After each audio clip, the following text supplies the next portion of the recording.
Assalamualaikum warahmatullahi wabarakatuh. Perkenalkan, nama saya Arianti Mulia Nur Cahya dengan NIM 2019820119 dari kelas BSD semester 5, Fakultas Ilmu Pendidikan Universitas Muhammadiyah Jakarta. Video ini saya buat untuk memenuhi tugas UAS mata kuliah pengembangan pembelajaran IPS SD dengan dosen pengampu Ibu Latifah Qorotaini, MPD. Yang pertama, urgensi dilakukan pengembangan pembelajaran IPS SD, yaitu mengembangkan potensi peserta didik agar peka terhadap masalah sosial yang terjadi dalam kehidupan bermasyarakat.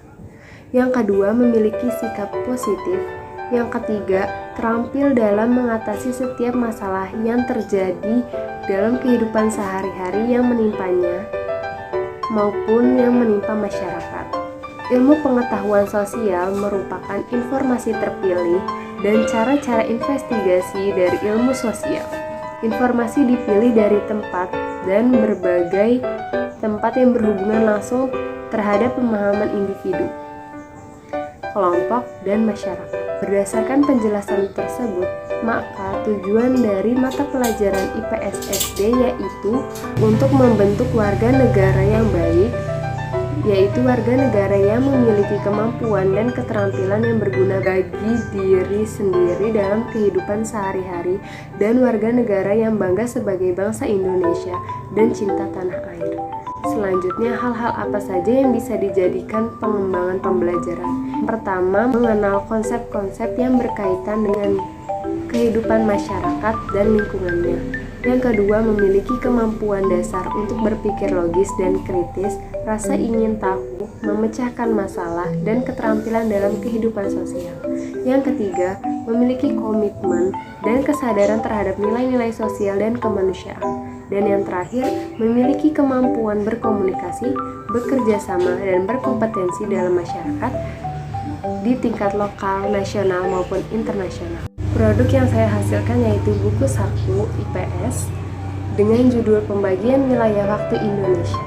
Produk yang saya hasilkan berjenis media cetak, yaitu buku saku. Penggunaan buku saku ini untuk sekolah dasar, khususnya untuk kelas 5 SD.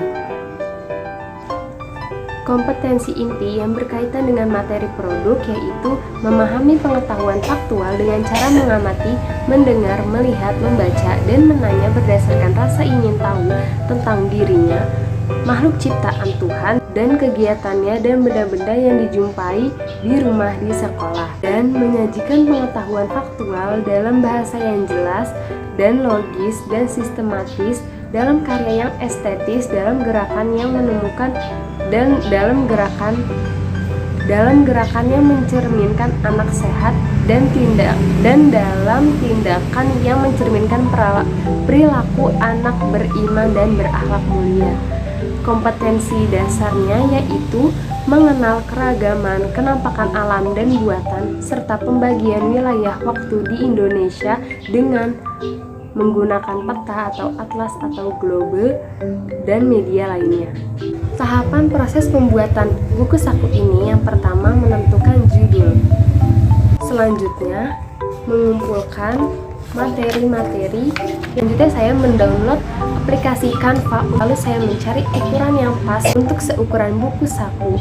Saya mencari template yang pas untuk anak sekolah dasar. Lanjut saja kita masukkan materi. Terakhir, mencetak buku saku ini di percetakan terpercaya dan membayar jasa percetakan. Kendala yang saya alami saat pembuatan produk yaitu bagaimana template yang pas untuk judul tersebut.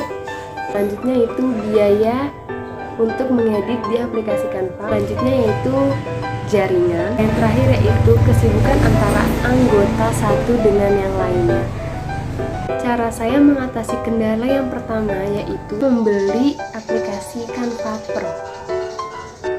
Cara mengatasi kendala selanjutnya yaitu masalah jaringan. Oleh sebab itu, kami menggunakan WiFi. Dan masalah yang terakhir, kesibukan antara anggota satu dengan lainnya, yaitu cara mengatasinya yaitu komunikasi di grup, bagaimana baiknya untuk mengajarkan untuk mengerjakan buku saku ini. Manfaat produk yang saya hasilkan yaitu dapat memperluas wawasan dan mampu meningkatkan pengetahuan anak tentang pembagian wilayah waktu di Indonesia, menarik minat baca anak untuk memahami isi materi tersebut, dan yang terakhir proses belajar mengajar lebih menarik, jelas, dan interaktif. Saku ini yang menjelaskan tentang sejarah perkembangan waktu, awal mula waktu menurut Mesir kuno, lalu zona waktu pada abad 19, lalu sejarah waktu Indonesia, lalu perubahan zona waktu di Indonesia selama beberapa dekade, dan sampai akhirnya kesepakatan 3 zona waktu di Indonesia, yaitu waktu Indonesia bagian Barat, waktu Indonesia bagian Tengah, dan waktu Indonesia bagian Timur. Dan yang terakhir, pembagian wilayah waktu Indonesia. Sekian video penjelasan yang telah saya sampaikan, kurang lebihnya mohon dimaafkan. Saya menerima kritik dan saran atas teman-teman semua di kolom komentar ya. Wassalamualaikum warahmatullahi wabarakatuh.